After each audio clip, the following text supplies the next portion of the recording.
Bonjour et bienvenue dans notre podcast Les humains derrière la recherche en soins palliatifs.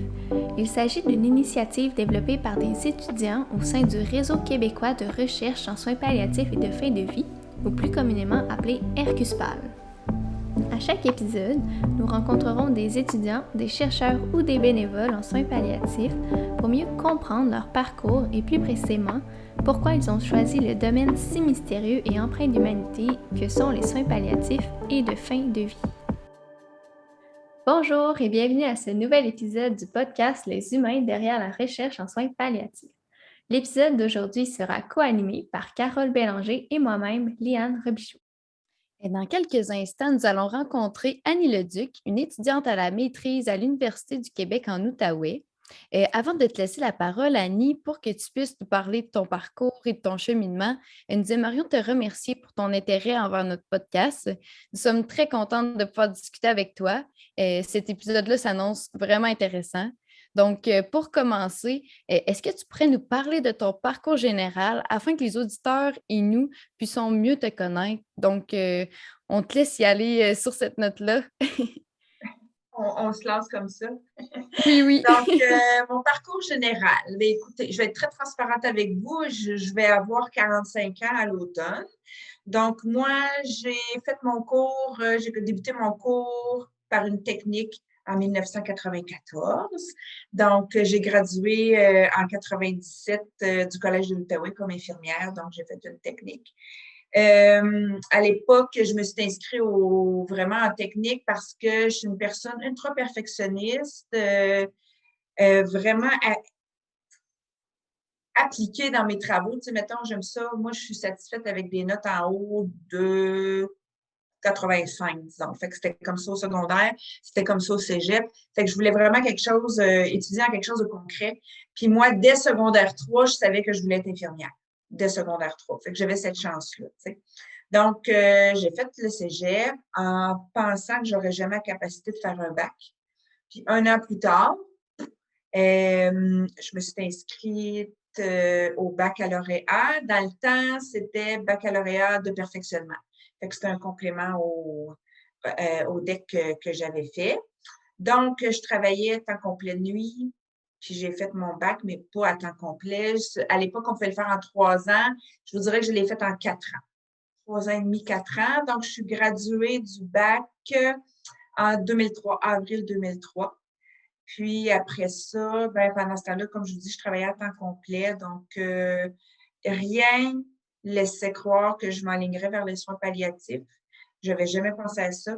Moi, quand j'ai gradué de mon DEC en 97, je voulais faire de la salle d'accouchement et je ne voulais faire que de la salle d'accouchement. Et ça a fait 24 ans que je suis infirmière en juin et je n'ai jamais fait de salle d'accouchement.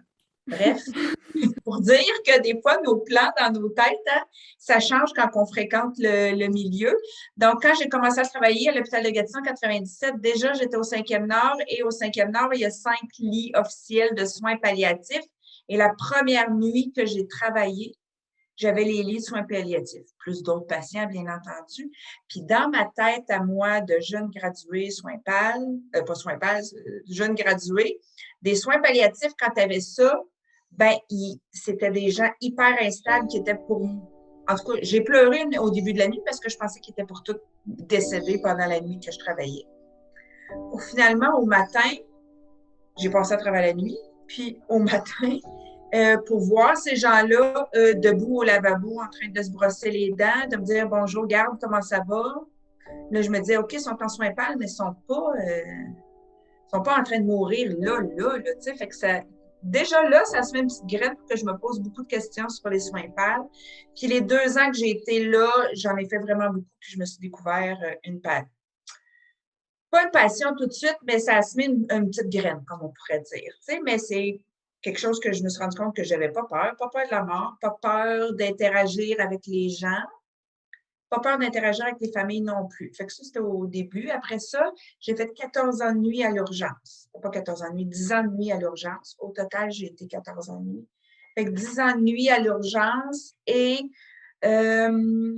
Ben, à l'urgence, tu sais, quand tu codes des adultes, quand tu fais des tentatives de réanimation, tu as des gens qui arrivent qui décèdent pour que tu annonces des mauvaises nouvelles. Encore là, je me suis trouvée que j'étais bonne là-dedans, tu sais. Puis ça me faisait pas peur, j'avais pas de malaise, puis j'avais une certaine facilité à accompagner les gens. Fait que ceci étant dit, ça a fait son bonhomme de chemin dans ma tête. Fait qu'à travers, pendant ce temps-là que j'étais à l'urgence, j'ai fait mon bac. Et après mon bac, je vais vous dire, je ne sais pas, toi, Carole, tu me dis que tu es en train de faire ton bac. Toi, tu es en train de faire ton bac aussi ou c'est terminé? Tu es à la maîtrise, hein? Je suis au doctorat en psychologie. Au doctorat. Toi, ben, je vais t'expliquer que je ne me vois pas là. Je ne me voyais pas au bac. Je me suis inscrite au bac. Je me suis rendu compte que c'était accessible puis que j'ai été capable de le faire puis d'avoir des bonnes notes. Puis à la maîtrise, même affaire. Après mon bac, on était écœurés de faire des travaux, vous pourriez savoir. Après, la maîtrise, c'est vraiment pas quelque chose que j'entrevoyais parce que je me disais que je n'étais pas, puis vraiment, là, je pensais que je n'étais pas assez smart, assez intelligente, que je ne serais pas capable. Fait que j'ai pas été à la maîtrise tout de suite, mais il n'y avait pas d'intérêt. Là, après ça, après mon bac, j'ai eu mes enfants. Bon, ben, c'est sûr que là, quand tu as des enfants, tu travailles de nuit, si tu ajoutes l'addition école là-dedans, ben, il y en a qui le font, je leur lève mon chapeau, mais j'étais pas là. Fait que, c'est ça. Après, j'étais à l'urgence. De l'urgence, j'ai rencontré une collègue qui, elle, était conseillère au programme don d'organes. Elle était toute seule, puis il cherchait une deuxième personne. Donc, j'ai postulé sur ce poste d'infirmière conseillère en soins, c'était conseillère en soins infirmiers au don d'organes. Puis j'ai fait ça pendant 10 ans. Et là, être infirmière conseillère en don d'organes, là, je ne vous parle pas de transplantation, je vous parle vraiment de gens, de familles qui vont vivre des drames, qui vont perdre des êtres chers, puis à qui on va offrir le don. Mais c'est beaucoup d'accompagnement des familles. Puis là, le deuil, on est dedans, le deuil aigu, et là, c'est là que j'ai développé mon expertise au niveau du deuil, beaucoup, beaucoup, beaucoup. Puis après 10 ans, bien honnêtement, j'avais l'impression d'avoir fait le tour. Tu sais, des drames, j'en ai accompagné beaucoup. Des familles souffrantes, j'en ai accompagné énormément. J'adore mon travail, mais à un moment donné, j'avais vraiment l'impression d'avoir fait le tour. Puis est arrivé en 2018 ou 2018, septembre puis décembre 2018, est arrivée la possibilité de faire le don d'organes suite à l'aide médicale à mourir. Et puis, on en a fait 2 à l'hôpital de Hall, des dons d'organes suite à ce que les patients aient reçu l'aide médicale à mourir. Et là, je me suis rendu compte, puis là, je suis sur des étapes. Vous allez voir, moi, j'ai une force, c'est le coq à l'âne. Si vous réussissez à me suivre, ça va être le fun. Je me suis rendu compte, quand on a admis ces patients-là pour recevoir leur aide médicale à mourir le matin même de la réception de leurs soins, toute la dynamique puis la fébrilité qu'il y avait au niveau du personnel. C'était pas pareil. Les gens en perdaient leur latin. Ils savaient plus comment intervenir auprès des personnes, ne serait-ce qu'une simple collecte de données ou de commander des médicaments à la pharmacie. Puis je sentais pas que c'était une mauvaise volonté. Ce que j'ai senti, puis ce que les gens nommaient, c'est que il y avait tellement le souci d'être efficient et efficace durant les dernières heures de vie de ces patients-là. Ils voulaient tellement bien faire que, écoute, ils s'enfergeaient dans les fleurs du tapis. Il y avait une émotion palpable, puis cette émotion-là n'était pas comprise. C'est après le premier, quand on a discuté, tu sais, on fait un genre de débriefing après un don d'organes. Puis quand on a discuté, moi, ma collègue Nicole, puis la coordonnatrice de Transplant Québec, qui était Marianne à l'époque, Marianne m'a dit, il y a tellement de souffrances incomprises, ou il y a de l'incompréhension au niveau de ce que les professionnels vivent quand il y a une aide médicale à mourir. Elle dit, il y a quelqu'un qui, à un moment donné, il va falloir qu'il se penche là-dessus puis qui étudie qu'est-ce que les gens qui vivent ça, les professionnels qui vivent ça, vivent. Fait que là, moi, je me mets à rire et je dis, il y a quelqu'un d'entre nous autres qui va falloir qu'il aille à l'université faire sa maîtrise pour étudier là-dessus. Et là, Marianne me dit, je pars à la retraite dans 2 ans. Nicole me dit, je pars à la retraite dans un an, ce sera pas moi. Fait que là, les deux me regardent, ils font, ah, ça va être toi. Non, ça sera pas moi, mais ça a quand même semé une petite graine. Après ça, j'ai rencontré des gens de l'université. Moi, tu sais, il y a des gestionnaires qui sont maintenant rendus à l'université. Je pense à Caroline René, je pense à ma voisine qui est Isabelle Landry. Fait que planifier un rendez-vous avec Caroline, entre autres, pour lui dire, Caro, est-ce que tu penses que moi, Annie, je serais capable? Puis là, on n'oublie pas que c'est en 2018, 2019. Puis moi, mon bac, là, je l'ai fini en 2003. Fait qu'on est comme 16 ans plus tard. C'est ça, c'est en 2019 que là, j'ai fait mon inscription. 16 ans plus tard, 16 ans plus tard que j'ai pas été à l'école, que je n'ai pas d'université, pas rien, là, j'ai pu. C'est loin derrière moi, là, 16 ans. Fait que là, Caroline me dit, ben oui, tu serais capable. Alors, parle à un, parle à l'autre. Tout le monde me confirme que j'ai le potentiel. Donc, ben, j'ai rempli les documents. Et je pense que j'ai passé l'été, tu sais, quand tu fais ton inscription officielle, là, ça prend du temps avant que tu aies ta réponse. Tu sais. Je pense que j'ai passé l'été à aller regarder sur mon compte étudiant, savoir si je pourrais être acceptée. Et puis la journée que j'ai été acceptée, là, c'était comme l'euphorie, comme une petite fille qui retournait à l'école. Vraiment. Fait que ça, en gros, là, c'est mon parcours, puis pourquoi j'ai décidé de m'inscrire à maîtrise. Puis est-ce que tu as rencontré, tu sais, durant ton parcours, j'imagine que tu as rencontré des difficultés, des épreuves, des doutes, des baisses de motivation, même parfois, parce qu'on sait que ça peut arriver aux études supérieures. Tu sais, surtout que toi, en plus, ça faisait vraiment longtemps que tu n'étais pas retourné à l'école. Fait qu'est-ce que tu as comme fait un saut en retournant sur les bancs d'école?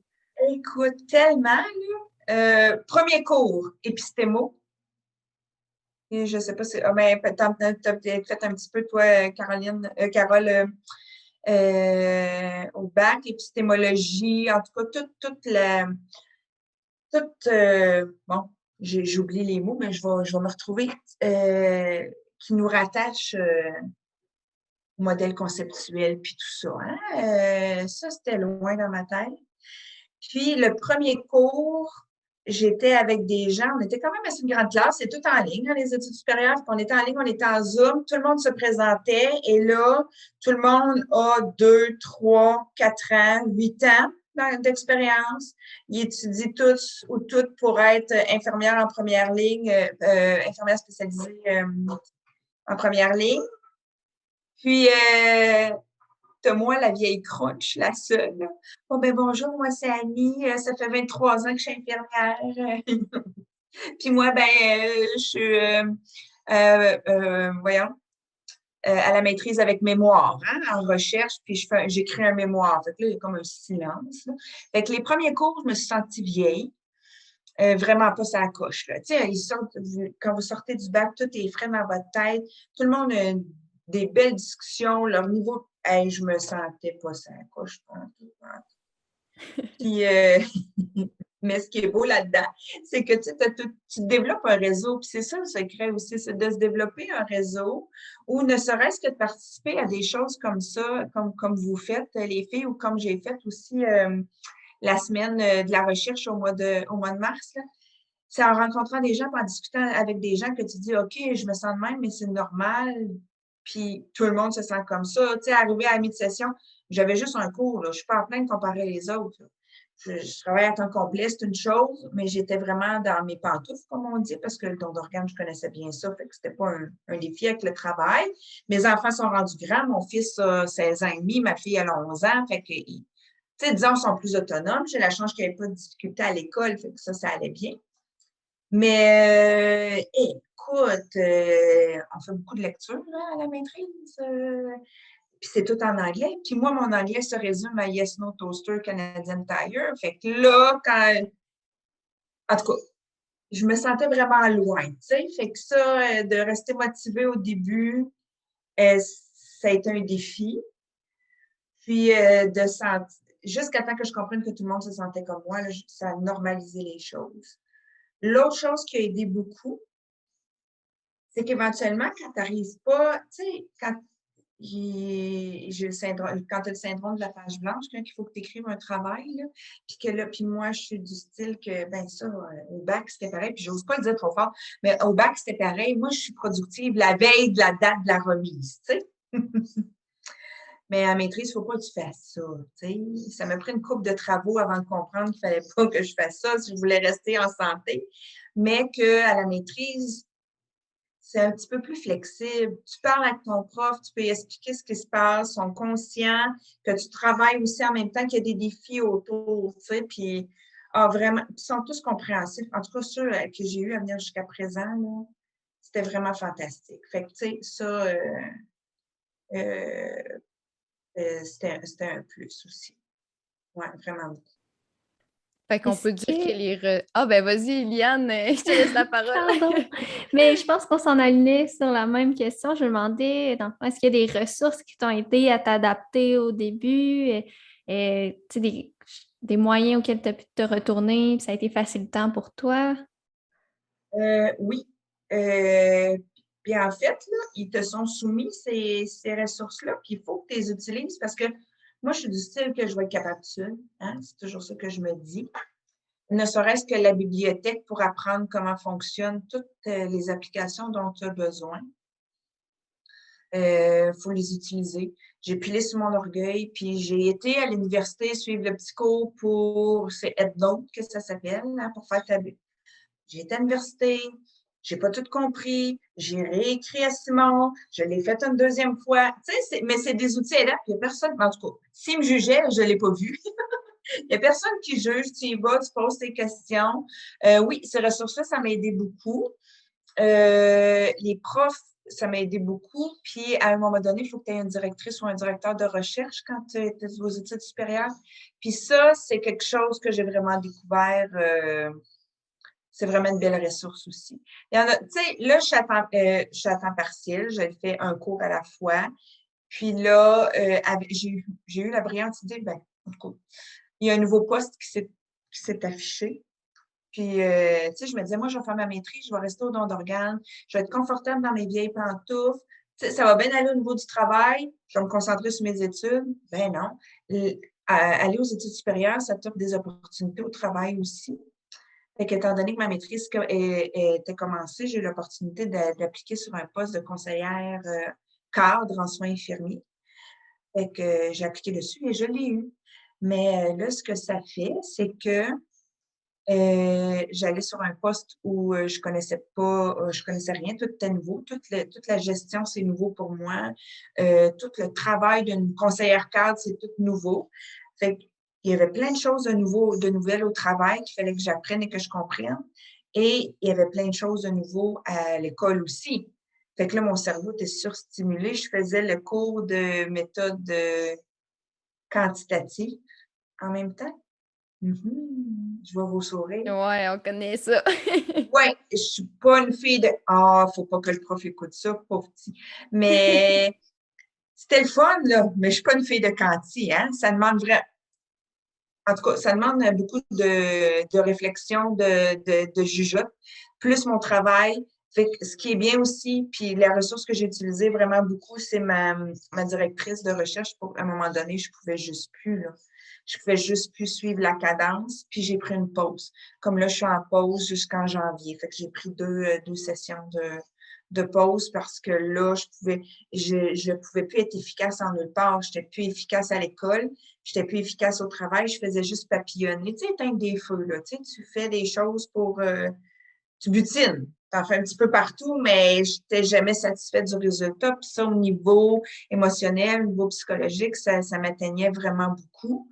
Puis j'avais l'impression de ne pas être à la hauteur en nulle part. Fait que ça, c'est un défi de un, mais les ressources utilisées, c'est que j'ai beaucoup parlé avec ma directrice de recherche qui me dit Annie, c'est normal, tu travailles en même temps. Puis on va se le dire, là, la pandémie a le dos large, là, mais ça n'a pas été facile non plus, tu sais.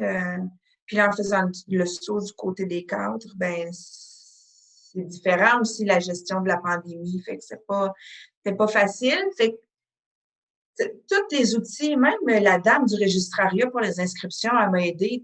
tout le monde était ensemble pour me faciliter la tâche puis que je vive quand même une belle expérience à travers tout ça. Fait que ça, c'était vraiment, ça m'a vraiment aidé.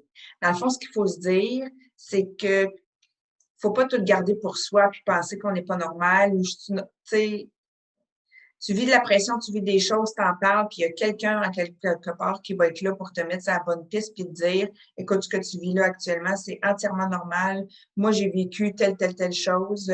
Faut pas se mettre la pression de la finir en X nombre de temps non plus. Tu sais, c'est sûr que ça ouvre des super de belles portes, là, la maîtrise, puis je les vois arriver, puis je vous parlerai, mais en tout cas, si ça fait partie de ce que ça m'a amené de positif aussi à venir jusqu'à date. Là, j'ai plein de projets. Là. Le petit hamster, il est vraiment comme en fast-forward. Fait que là, c'est sûr que tu es pressé de la finir, ta maîtrise, mais faut pas que tu te mettre cette pression-là parce que tu veux pas finir ses genoux non plus, là, tu sais. Puis quand tu parles autour, ben, en tout cas, je ne sais pas pour vous, mais moi, à discuter aux gens qui travaillaient aussi en temps complet autour de moi, ben il n'y a pas beaucoup de personnes qui l'ont fait en 3, 4 ans, 5. Tu sais, ça s'étire plus sur 5, 6, 7 ans. Puis c'est pas rare que tu vois ça, ben à moins que, comme moi, si je me trompe, mais dans mon entourage à moi proche, c'est pas rare que je vois ça. Fait que ça enlève la pression aussi de dire, je suis pas obligée de la faire en course, ventre à terre, puis de finir, puis souffrir, tu sais. Fait qu'il y a moyen de rendre ça agréable. Oui, fait qu'on peut dire que, tu sais, si tu avais un conseil à donner aux jeunes qui commencent la maîtrise ou aux plus vieux qui commencent la maîtrise, ce serait que, dans le fond, il n'y a pas de, il y a pas de solution miracle, il n'y a pas de chiffre miracle à prendre quand on a la maîtrise, il n'y a pas d'année. C'est, tu y vas selon ton rythme, tu suis ton rythme. Moi, comme tu es confortable. Ouais. Vraiment, là, de ne pas se mettre de pression. On s'entend. Puis ça, je l'ai appris. Écoute, c'est peut-être, oh mon Dieu, là, j'entendrai ma mère parler, l'expérience de vie. Mais tu sais, d'avoir fréquenté des familles puis des gens qui ont tellement perdu, des gens souffrants, tu sais, dans le deuil puis dans les accompagnements que j'ai faits, je me dis, moi, là, la maîtrise, je me suis inscrite par choix parce que ça me tentait. Fait que faut que ce soit le fun. Puis ça peut être vraiment le fun. Il y a plein de choses que j'ai compris. Mon Dieu, des fois, tu te demandes d'où ça vient, tel principe ou telle idée qui est appliquée à l'hôpital. Tu te dis, mon Dieu, j'ai tellement compris de choses. Puis avec l'expérience que j'ai, faire des liens avec des choses vécues, ça apporte tellement, c'est une belle richesse. Mais tout ça pour dire qu'avec les familles que j'ai rencontrées, des drames qu'ils vivaient, je me dis non, la vie là, est courte de un. Là, ça a l'air philosophique, ma tante un peu, mais la vie est courte, tu ne sais pas quand ça peut s'arrêter, puis il faut que ce soit le fun. Moi, je me suis inscrite vraiment par choix. C'est un choix, je suis contente. Puis, quand le jour où je trouverai plus ça le fun, ben non, on va faire d'autres choses, tu sais. Fait qu'il faut s'organiser. Puis c'est possible, pour vrai, sincèrement, de garder ça le fun. Pour vrai. Ne serait-ce que de participer comme des choses comme vous faites, le podcast. Tu sais, moi, je connaissais rien de tout ça. On découvre des belles choses. Le Réseau québécois de recherche en soins PAL, je connaissais pas ça. Je fais des belles lectures. Tu rencontres des gens. Tu te crées un réseau. C'est vraiment le fun. Après ça, tu peux aller chercher des gens. Tu sais, un exemple, tu sais, pendant cette semaine-là, il y avait une dame, puis là, j'oublie son nom. Elle faisait une recherche sur les GIS avec l'aide médicale à mourir. Puis, tu sais, je ne sais pas si tu te rappelles, elle m'avait dit, j'y avais dit qu'il n'y avait pas de GIS en Outaouais, puis elle m'avait dit, ben voyons donc, ça se peut pas qu'il n'y ait pas de GIS en Outaouais. Puis, de fil en aiguille, là, on a créé un réseau, elle est venue nous aider, ben, elle est venue nous aider en team, là, avec notre médecin conseil en aide médicale à mourir. Il y avait moi comme conseillère cadre parce que le poste que j'ai obtenu, c'était en lien avec l'aide médicale à mourir aussi. Donc, on a pu, grâce à cette rencontre-là auquel vous m'avez fait participer, j'ai pu me créer un lien, un petit réseau que j'ai pu amener en Outaouais, puis qu'on peut travailler ensemble pour développer des belles choses. Fait que c'est vraiment le fun. C'est vraiment cool. Il ne faut pas être gêné de le faire, tu sais, parce que j'y avais dit à cette madame-là, « Oh, toi, tu ne le sais pas encore, mais tu vas devenir mon amie. » Parce que parce qu'on a des problèmes à tel niveau en Outaouais, puis j'aimerais vraiment ça, regarder ça avec toi. Elle m'avait dit pas de problème, puis ben, elle n'est pas encore mon amie, là, mais on travaille ensemble, tu sais, fait que c'est vraiment cool pour ça. Ouais, De profiter des occasions, puis d'en tirer avantage quand on peut. vraiment, vraiment. Ben, on ne sait pas où ça va nous mener, jamais, jamais, jamais, puis ouais, c'est ça. D'autres occasions aussi que j'ai eues, pour vrai, je découvre tellement plein de choses que je ne pensais pas avoir la capacité de faire. Après m'être inscrit à la maîtrise, moi, le deuil, je connais super bien ça et j'adore ça. Là, je voulais parler de l'aide médicale à mourir, mais est arrivée une opportunité de travailler comme assistante de recherche pour un projet de recherche. Encore là, je me pose la question, mon Dieu, je vais être capable de faire ça? C'est quoi de la recherche? Fait que je travaille sur intemporel, mais peut-être un peu moins de ce temps-là parce que là, ça me prenait vraiment une pause. Mais sur intemporel comme assistante de recherche, qui est une recherche en lien avec ce que vivent les intervenants par rapport au deuil. Donc, j'ai fait des entrevues, j'ai fait de la transcription, on a fait de la codification, ça, c'est du qualitatif. Je travaillais avec des gens, comment on va là, je travaille avec Chantal Verdon, c'est aussi ma directrice de recherche. Donc, vraiment apprendre toutes les étapes,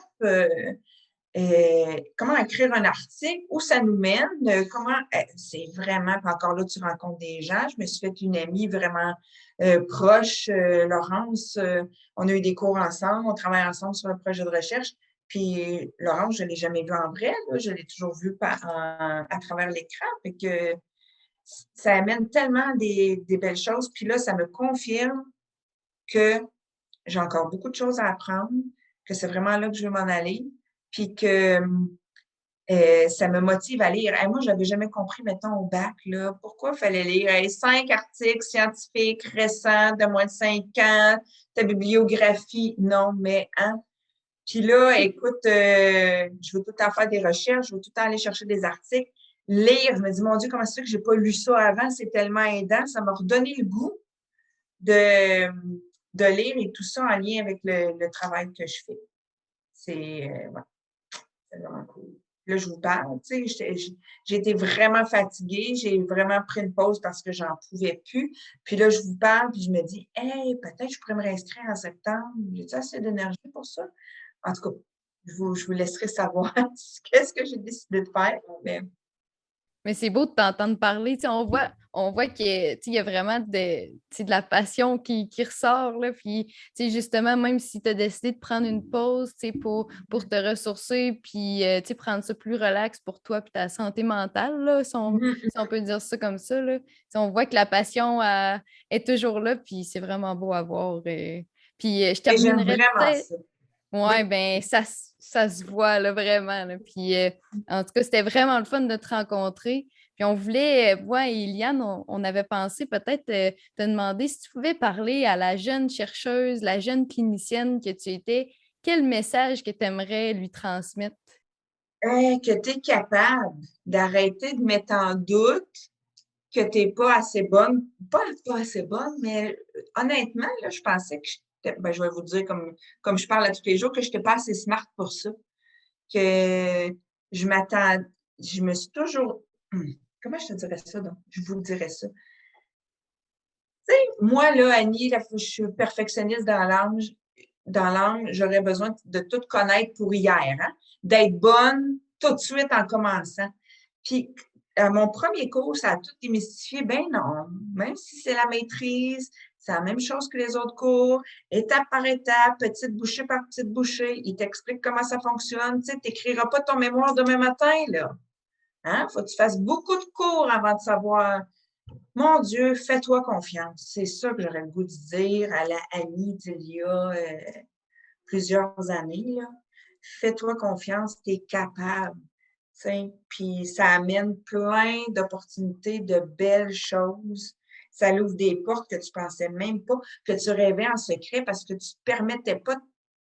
Ben, c'est sûr que si tu penses que tu n'es pas capable de faire ta maîtrise, tu ne penses pas que tu es capable de faire ce travail-là après. Fait que permets-toi de rêver, puis rêve à haute voix parce que ça arrive, tu sais, vraiment, là. Fait que c'est ça, fais-toi confiance. C'est ça que j'aurais le goût de dire, puis de dire à tous ceux qui doutent, là, tu sais, là, parce que c'est clair qu'on est capable. C'est clair, clair, clair. Un pas à la fois.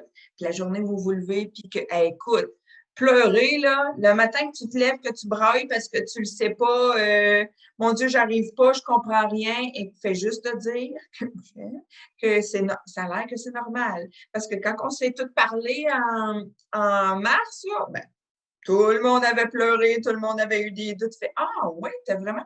Oh, mais écoute, je suis normale. Et je ne sais pas combien de fois ma directrice de recherche me dit Annie, c'est normal ce que tu vis. Et je l'appelais en pleurant. Je suis plus capable, parce que là, je comprends rien. Je suis pas capable d'écrire. Oh, ça va bien aller. Fais-toi des plans. Et, tu sais, faut pas. En tout cas, vraiment, il faut se faire confiance, c'est tout. C'est juste ça. Puis le reste, ça vient tout seul.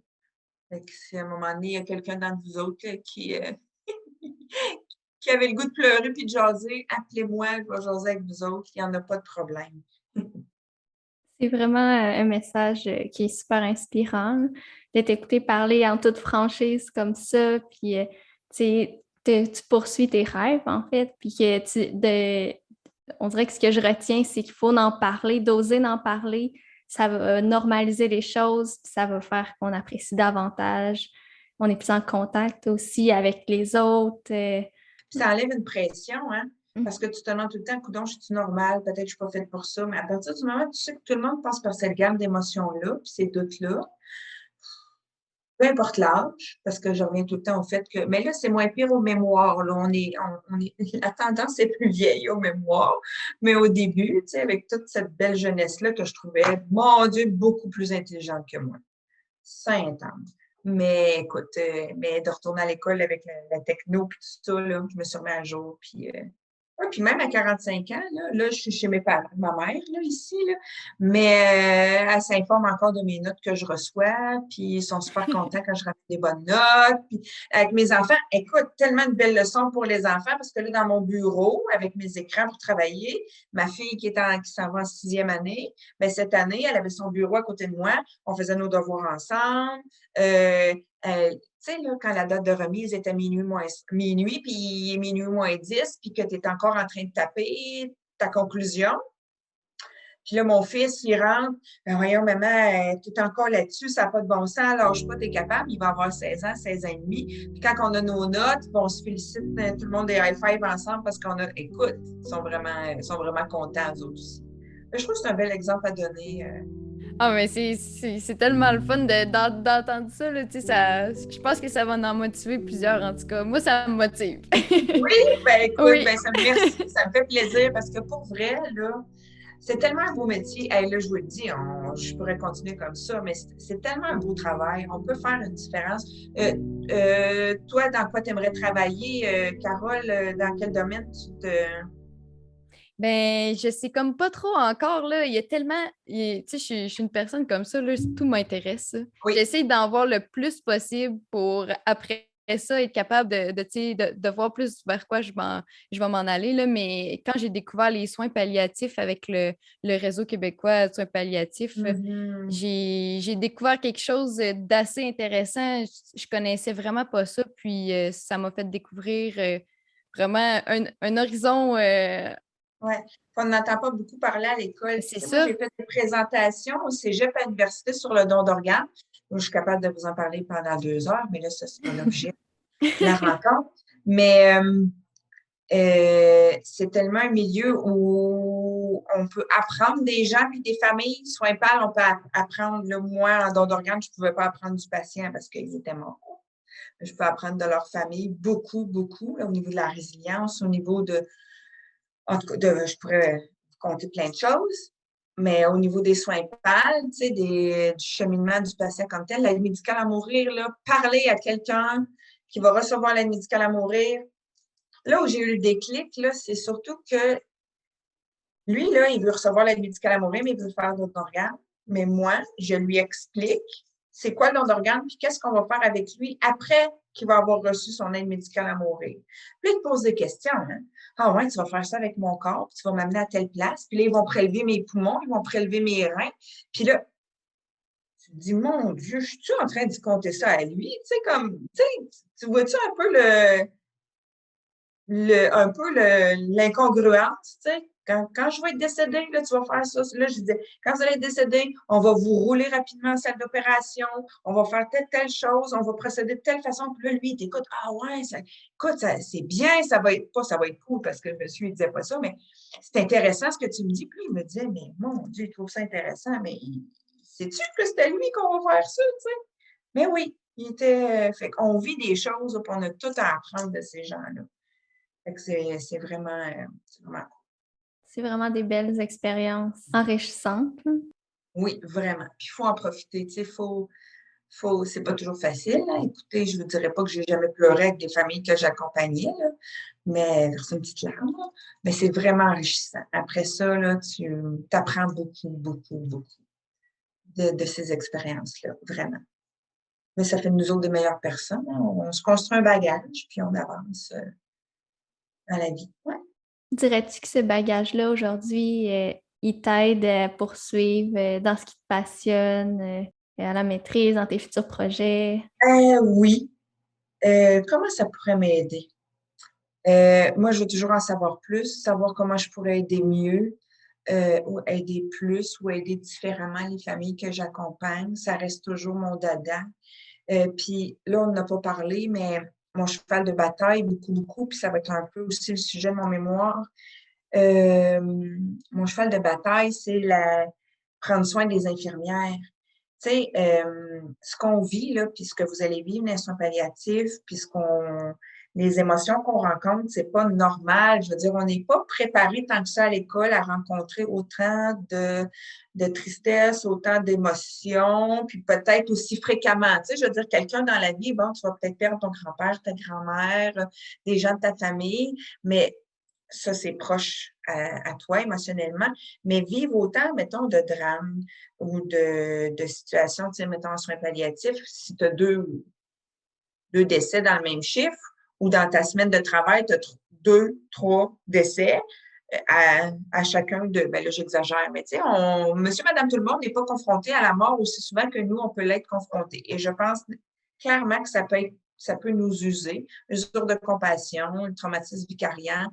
Puis, là où ça m'a toujours intéressée, puis je veux faire quelque chose, puis pour vrai, j'en fais mon cheval de bataille, puis à chaque fois qu'il arrive quelque chose, soins intensifs, urgence, moi, je suis là pour lever la main pour dire, y a-t-il quelqu'un qui a pris soin des infirmières? Y a-t-il quelqu'un qui s'occupe des infirmières? Moi, j'ai quitté l'urgence en 2009, après un code rose. J'en avais eu des codes roses, j'ai été 10 ans à l'urgence. Un code rose, est-ce que vous savez un code rose, Moi, je sais ce pas que c'est c'est? quoi. OK, ben, un code rose, c'est une réanimation de bébé, OK, d'enfant. OK. OK, un code bleu, c'est une réanimation cardio-respiratoire chez un adulte. Un code rose, c'est chez un moins de 18 ans. Là, on avait fait une tentative de réanimation sur un bébé de 10 mois, puis on ne l'a pas réanimé. Hein? On ne l'a pas réanimé de un.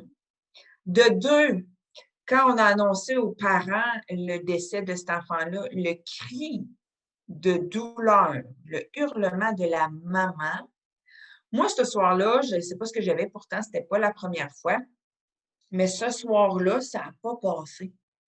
J'ai pleuré, je pense, autant que la maman. J'ai été incapable de finir mon chiffre. C'est ça, hein, j'ai broyé ma vie. Puis, il y a un infirmier qui avait vu ça, puis qui avait été voir notre gestionnaire, puis qui avait dit à notre gestionnaire, écoute, je suis inquiète d'Annie. Hier, on a eu un cas de bébé. Puis la réaction d'Annie était inquiétante. J'aimerais ça qu'on fasse de quoi pour elle. Et la réponse de notre gestionnaire à l'époque a été, ben voyons, on est des infirmières, on est fait plus fortes que ça. Hein? C'est notre travail, c'est notre job. Bon, ceci étant dit, je me suis arrangée toute seule avec mes affaires, mais je trouvais ça intéressant que le collègue ait soulevé ça, mais puis maintenant, j'en fais mon cheval de bataille parce que c'est pas normal. Non, tu sais, on a besoin de soutien, on a besoin d'aide. Puis maintenant, quand je vois des situations comme ça, puis les infirmières le savent, ils m'appellent aussi aux soins intensifs. Si ça fait 2 puis 3 patients qui décèdent puis qui ont 30, 35 ans, que c'est des drames ou que l'histoire familiale est triste, puis qu'il y a une infirmière qui n'arrête pas de pleurer, les filles m'appellent maintenant. Ils savent où me trouver. Puis moi, je vais me battre bec et ongles pour vrai, là, pour que ces gens-là aient du soutien, parce que c'est pas normal. qu'on vive ça, puis que j'ai déjà fait déclencher une cellule de crise parce que on avait eu une madame, 35 ans, accident d'auto, son époux était aux soins intensifs dans la chambre en face d'elle. Ses 3 enfants dans l'accident étaient au CHIO, qui est l'hôpital où on hospitalise les enfants en Outaouais. C'est en Ontario, mais c'est là qu'on... Les 3 enfants sont à l'hôpital en Ontario. Les parents sont à l'hôpital aux soins intensifs en Outaouais. Papa, lui, c'est correct, il va s'en sortir parce qu'il y a des fractures majeures, mais il va s'en sortir. Mais maman, 35 ans, va décéder. Puis maman allait encore son bébé de 9 mois. Tu sais, tu es aux soins intensifs, tu as 35 ans, fait que tu as le même âge que toutes les infirmières ou à peu près qui sont là. Les infirmières ont des enfants, ils ont pas mal le même âge des enfants qui ont été impliqués dans l'accident. Là, quand on a amené papa voir son épouse, il y a eu un autre hurlement à faire fendre le cœur. Mais là, toutes ces infirmières-là étaient chamboulées, bouleversées, pleurées. Moi, j'arrive le matin à travers tout ça. Puis là, il y a des gens qui me disent, moi, je t'inquiète, une telle est partie chez elle en pleurant. Moi, je t'inquiète. Mais je dis, est-ce qu'il y a quelqu'un qui a pris soin de débriefer ces infirmières-là, de leur apporter du soutien, de leur... Non, pas personne. Oh, ben là. Hein? Fait que, j'ai fait ni une ni deux ce matin-là pour remuer solitaire parce que ça nous a fait du bien. Là. J'en ai appelé une, j'en ai une demi-heure, organisé l'autre, je focusais infirmière ce matin-là. Puis ils ont vraiment apprécié, puis j'ai eu beaucoup, beaucoup de merci après. Fait que ça, c'est mon cheval de bataille, puis c'est aussi pour ça que je me suis inscrite à la maîtrise. Je le sais qu'on peut faire de quoi, justement, en passant par la recherche, puis les études supérieures, je sais que c'est le chemin pour aider à changer des choses puis améliorer la qualité de vie de nos infirmières. Puis là, je vais arrêter là parce que ça m'allume. Je vais pas t'allumer, là, parce que vraiment, là, c'est un sujet que je veux vraiment, vraiment aller chercher. Puis vous regarderez dans la littérature, il y en a pas beaucoup. On se questionne beaucoup, mais amener des pistes de solutions, on n'est pas là. Fait que c'est ça que je veux faire aussi. Bon, ben merci beaucoup. En tout cas, tu as réussi à nous inspirer, et ça, c'est sûr. Puis on voudra encore jaser avec toi pendant au moins 1 heure de temps, là, parce que... Tenez-vous pas, vous rappellerez.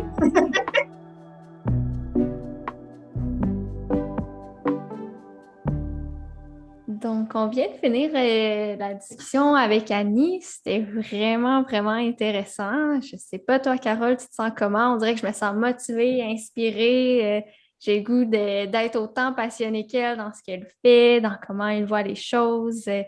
Elle ose parler de toutes sortes de choses avec authenticité, spontanéité. Elle partage généreusement son expérience. C'était super intéressant. J'espère que les auditeurs vont avoir autant apprécié l'écoute du podcast que nous. Je pense que la discussion était super intéressante. Oui, je pense la même chose que toi. C'était super inspirant et elle a osé nommer justement les choses qui sont pas assez nommées. Puis je pense qu'il y en a beaucoup qui vont sentir que ça les rejoint, là. Surtout, justement, les personnes qui osent retourner aux études après plusieurs années. Ça, c'est quelque chose aussi qui n'est pas beaucoup parlé parce que ils sont mélangés un peu à tous les autres étudiants, que là, on va se le dire, la majorité, souvent, ils vont faire le parcours du bac à la maîtrise directement, mais d'entendre parler des gens qui retournent comme ça aux études, puis les difficultés qu'ils rencontrent, mais l'aide aussi qui est possible. Puis justement, c'est ça qu'elle a nommé, l'aide qu'elle a reçue des professeurs, de plein d'autres personnes du réseau qu'elle s'est créé justement avec le RQSPAL, avec les différentes conférences, avec les différentes rencontres aussi qui sont organisées avec le comité étudiant. Fait que, ouais, c'était super inspirant. Bien, merci beaucoup d'avoir écouté cet épisode de notre podcast Les humains derrière la recherche en soins palliatifs. J'espère que vous serez des nôtres pour notre prochain épisode pour découvrir d'autres humains très inspirants.